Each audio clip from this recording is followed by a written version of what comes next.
To calculate the mean or average of a set of data, we add up all of the individual data values and divide by the number of observations in our sample.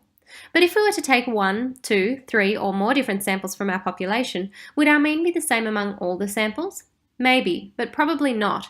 So how do we work out if our current mean accurately reflects our population?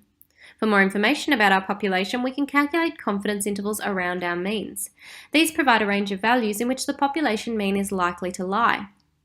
With 95% confidence intervals, we can be 95% confident that this range captures our true population mean. But that's not all they're good for. You can also use confidence intervals for hypothesis testing. Say I have a hypothesis that the local ice cream shop sells more pine lime than blackberry ice creams in the summer. Over the 90 days of summer, I gather ice cream sales data for each flavour. The mean number of pine lime ice creams sold daily was 137 with a standard deviation of 21, while the mean for blackberry ice cream sold was 126 with a standard deviation of 27. Now, by calculating confidence intervals around our means, we can determine whether there was a statistically significant difference in ice cream sales between the two flavours. The confidence interval around pine lime sales gives a lower limit of 132 and an upper limit of 141. The confidence interval around blackberry sales gives a lower limit of 120 and an upper limit of 131. So how do we use these to see if there is a difference between the flavours?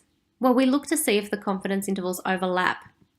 Because they don't overlap and the mean sales of pine lime were higher, we can conclude that the shop sold significantly more pine lime than blackberry ice creams over the summer. But there's more. You can calculate confidence intervals for all inferential statistics, for example our T or F statistics. When examining the confidence intervals around test statistics, we can determine whether an effect is significant or significantly different from 0. If the 95% confidence interval contains 0, then we can conclude that there was no statistically significant effect at our accepted standard of p less than 0.05 because our potential range of effect includes our null value, or 0 effect. If our confidence intervals do not contain 0, we can conclude that we are 95% confident that there is a significant effect, and we can reject the null hypothesis and conclude that our p-value would be less than 0.05. Let's have one last look at that interval for pine lime. So the sample mean of 137 is a plausible value for the true mean, but our confidence intervals show that this true value could range from as low as 132 to as high as 141.